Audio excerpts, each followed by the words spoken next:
Hi, I am author and speaker Laura Diehl, and I want to talk to you today about what the first 5 years could very possibly be like for you, especially if you are new on this grief journey with the loss of your child.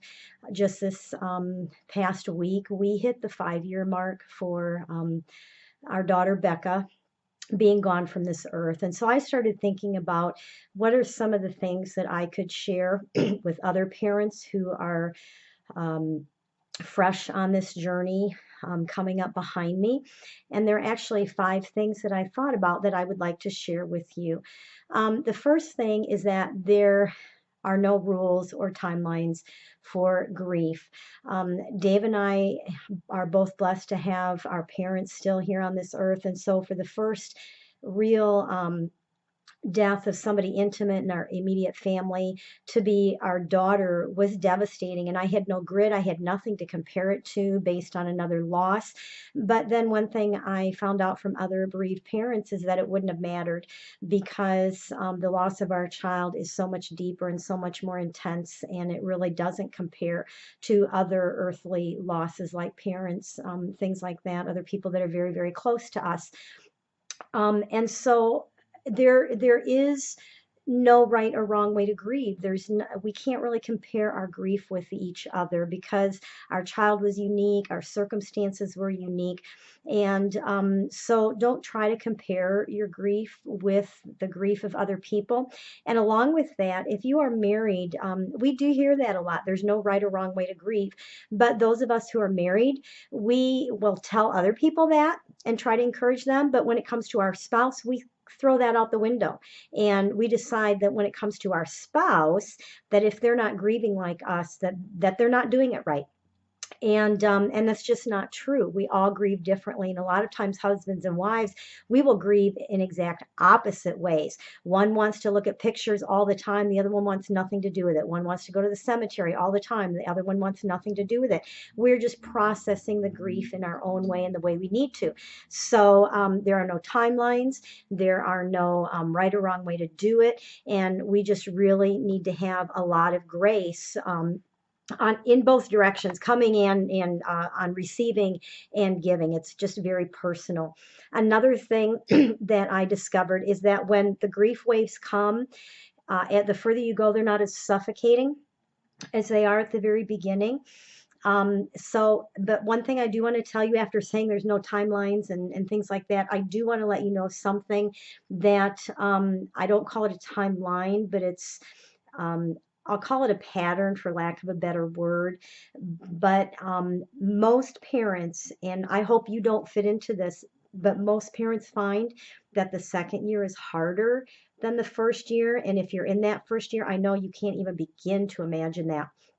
But I think it's because we are still in that fog that first year, and uh, even though it's extremely suffocatingly painful and we're in this darkness, um, there's still a something in us that is kind of protecting us from the reality of it. And we're hoping that we're going to wake up and this is just going to be a big nightmare, and we brace ourselves for the first year events, the first Christmas and the first birthday and those kinds of things.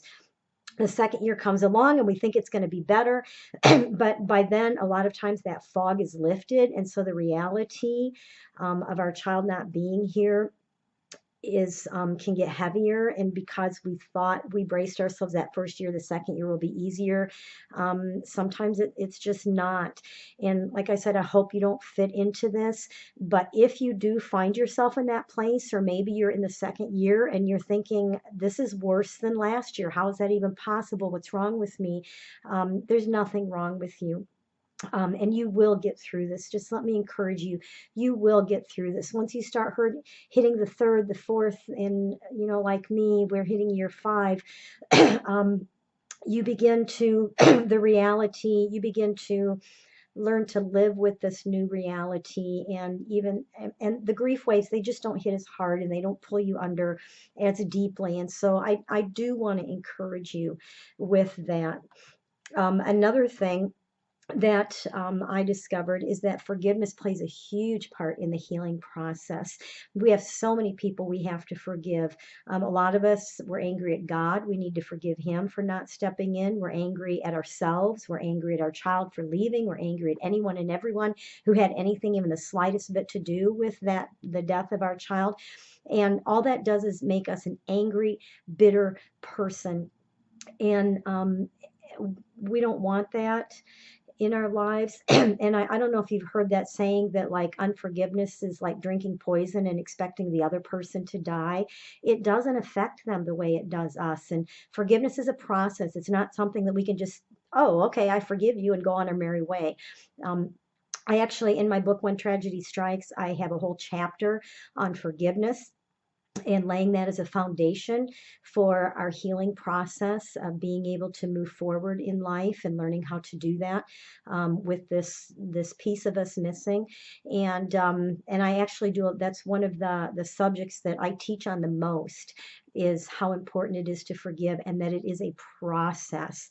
But it is a process that we have to choose over and over again. So I want to encourage you in that area of forgiveness, not to hold on to those things, and ask the Holy Spirit to help you with that. And I'm not making a commercial, but getting that book to help you, or finding things that will help you forgive, things on the internet, teachers that you follow that talk about forgiveness.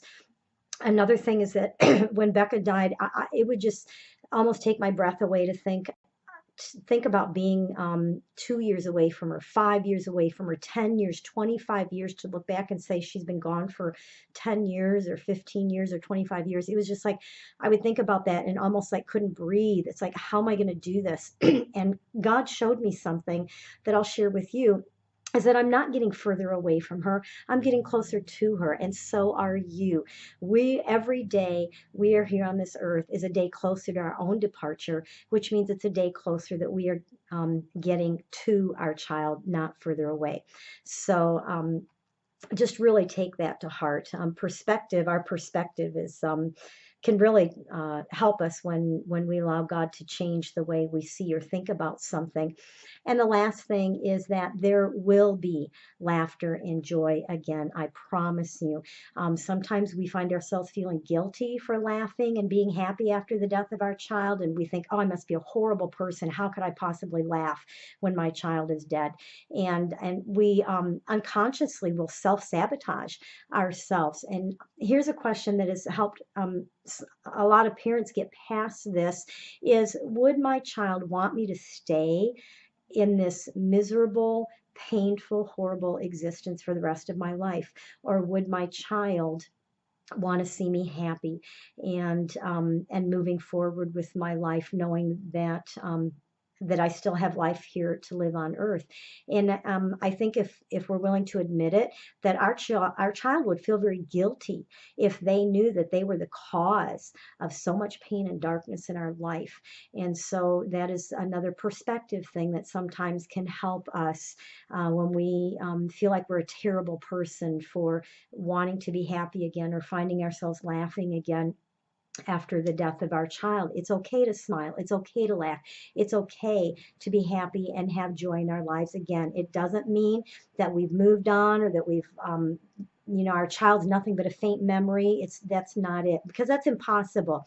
But what it does mean is that you've gotten to the place where you can live again beyond the death of your child. Our daughter Becca, at age 3, she had bone cancer, had her leg amputated, went through 9 months of chemo. And so this amputation gave me a front row seat to, we talk about how losing our child is like an amputation. A part of us has been cut off.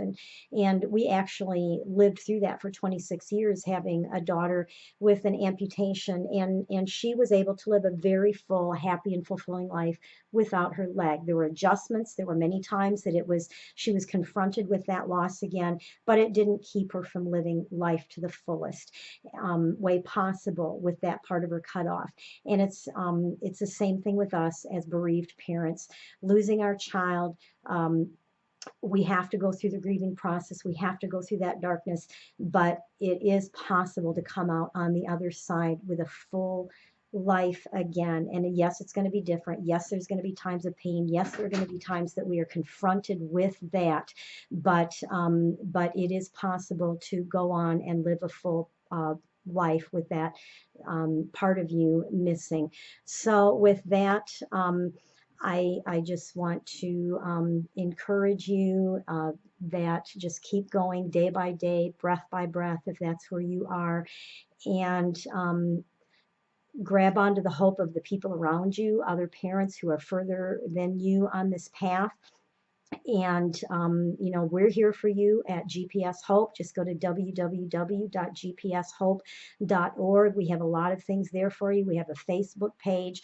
We have conferences and just all kinds of things that we do to be a tool to just come together as grieving parents and walk this road together and encourage each other and be there for each other. And with that, I just want to remind you that we are here to be a light of hope in your place of darkness.